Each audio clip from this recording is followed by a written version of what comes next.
My daughter and grandson are dead. Forget it. I will never forgive you. My mother's words pierced the air, each syllable an icy dagger. As a child, my mother was distant and cold. I never warmed up to her. When she uttered those words over the phone, my husband's distress was palpable. Maybe you're not lying. I don't mind. Because if you are, you'll be in trouble. Her voice took on a sinister tone, chilling me to the bone. I could almost picture her smirking on the other end of the line. Good. Shall we go then? I think we are the ones who are really in trouble. I managed to respond before she hung up. My name is Lily, a 33-year-old office worker. I met my husband, Keigo, through my grandmother, who attends a tea ceremony class. I wasn't keen on meeting him. He was the grandson of someone from the class. But my grandmother insisted, saying, "Lily, please meet him just once." Reluctantly, I acquiesced. Approaching 30, I knew marriage was inevitable. To my surprise, Keigo and his family were genuinely kind. After a year of dating, I married Keigo. His family, with their prosperous business, was worlds apart from my humble upbringing. My friends and colleagues envied me, calling me spoiled. I was right that you two would get along, my grandmother beamed proudly. Keigo's family included his parents and grandmother, though his brother had passed away. Keigo had never lived alone before marriage, so his domestic skills were lacking. I found myself frustrated with his habits. He'd leave clothes strewn about and dishes unwashed. One day, he casually referred to me as mother. Shocked, I packed my bags and left. At home, I feigned loneliness, masking the truth about my crumbling marriage. When my grandmother inquired about my marital bliss, I forced a smile. "It's okay," I replied, hiding the turmoil within. But deep down, I knew the root of my unease. My mother. She had always been intimidating, casting a shadow over my childhood. With my father busy with work and my grandfather gone, her presence loomed large. My parents' house had always revolved around my grandmother, leaving little room for warmth or connection. When I was young and sought answers from my mother, her response was always the same: "Ask Grandma." It left me feeling like she wasn't interested in me, so I stopped confiding in my parents altogether. Yet my grandmother was different. Intrusive, yes, but she believed that following her advice would lead to happiness. As soon as I graduated from university, I left home.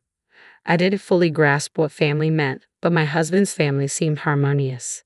They always ate together, even if I was famished, waiting for everyone to be ready. My husband once remarked that this tradition persisted even after he moved out. 3 days after returning home from my escape, my grandmother, along with my husband and mother-in-law, appeared in my room. "It's my fault. Let's go home together," my grandmother pleaded. My husband looked remorseful. "I spoiled him too much," he admitted. I was swayed by their apologies. But as explanations unraveled, blame was cast upon me too.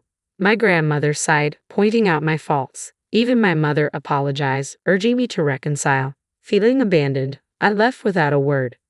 Silent in the car, my mother-in-law broke the tension. "If housework is too much, let's eat together. I'll cook for you and Keigo." But I couldn't find solace in her gesture. "No, I want Keigo to help with the housework," I asserted. Surprised, my mother-in-law questioned, "Isn't housework the wife's job?" I retorted, "I have a job too. We're not a conventional family. Keigo will inherit the company, but that doesn't make household chores solely my responsibility."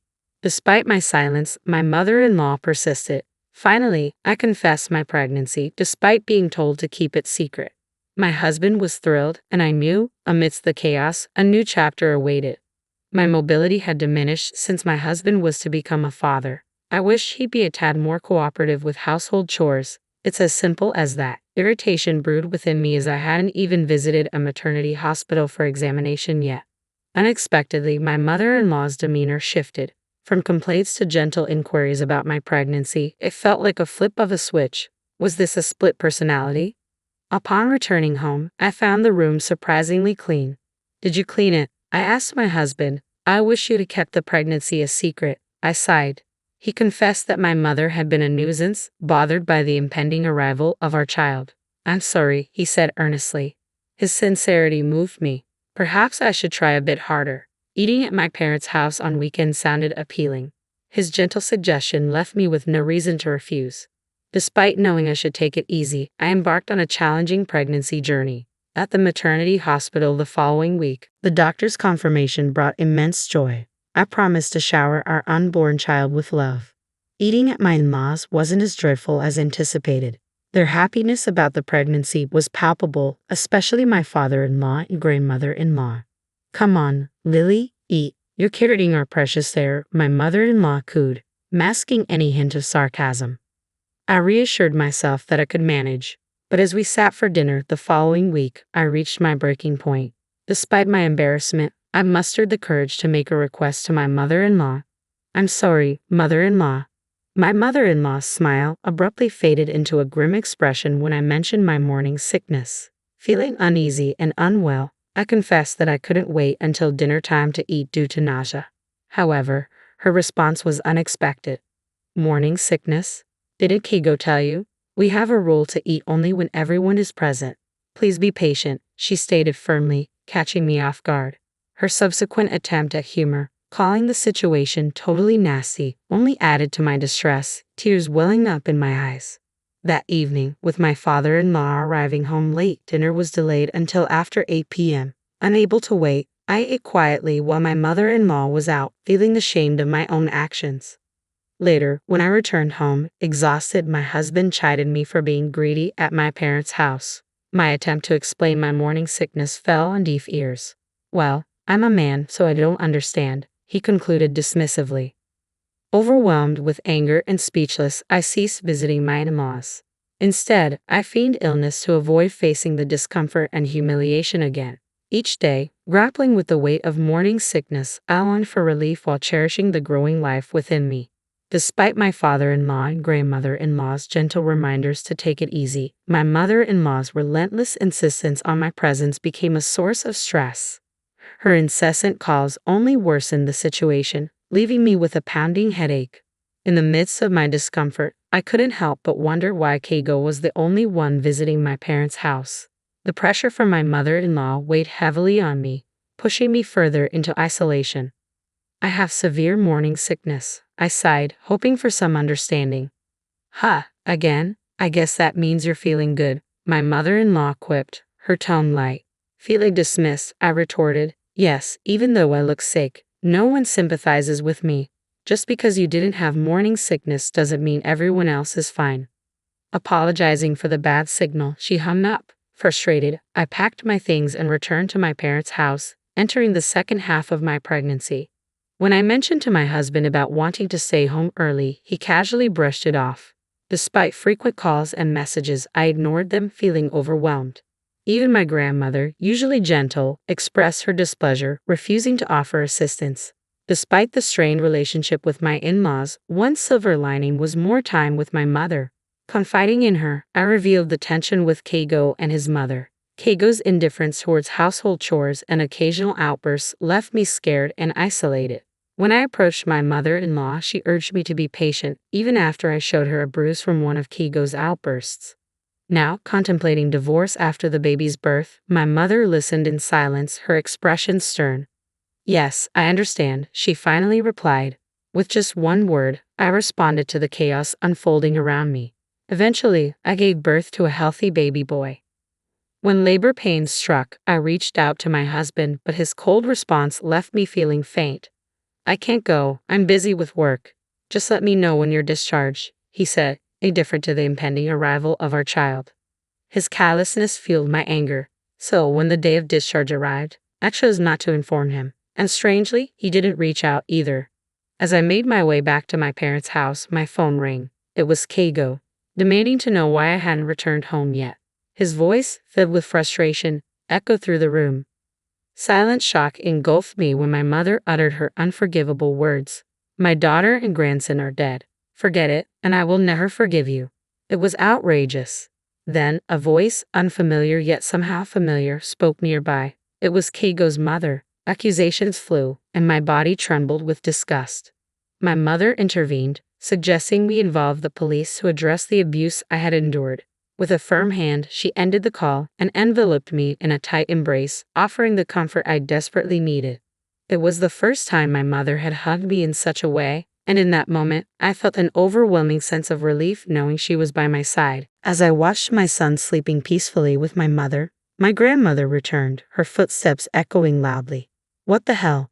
You're still alive, she exclaimed, her frustration evident. A call from Keigo's mother had stirred her ire, and now she demanded an apology.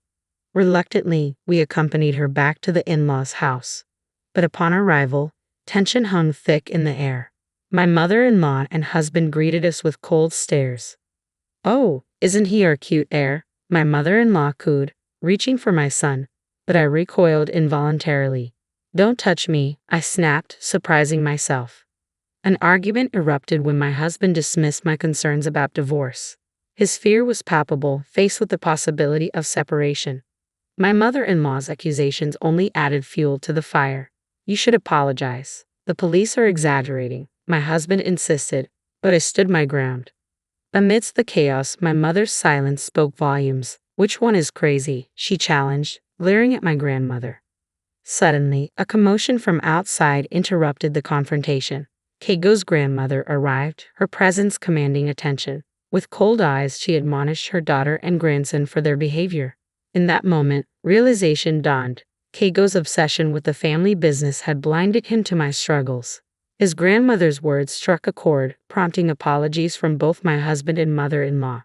As the tension eased, Keigo's grandmother turned to me. Lily, I'll make sure you take responsibility. I'm sorry, she said, offering a glimmer of hope for reconciliation. I hadn't realized it, but you're considering breaking up with Keigo. However, I'd be delighted if you visited me again. Thank you for your assistance, the grandmother-in-law expressed sincerely. Glancing at my awkward grandmother, she continued, You were insistent, so I arranged a matchmaking between our grandchildren. Lily and her mother were lovely people, but what about you? My grandmother blushed furiously, clearly uncomfortable. As my husband and mother-in-law sat in stunned silence, I bowed deeply to my grandmother-in-law and took my leave from their house. Upon returning home and packing our belongings, my grandmother confronted us. Where do you think you're going? I won't allow you to do as you please, she asserted, echoing my mother-in-law's words. Your mother-in-law insists that you cannot divorce her son until you, Lily, have had a child. I've had enough. Later, my mother revealed that my father had been involved with another woman, for which my grandmother blamed her. When my mother demanded a divorce, my father refused to allow me to leave with her. My mother regretfully admitted that she should have fled with me to spare me from suffering.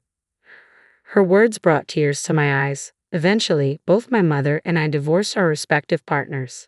My father initially resisted, but evidence of his affair forced him to comply.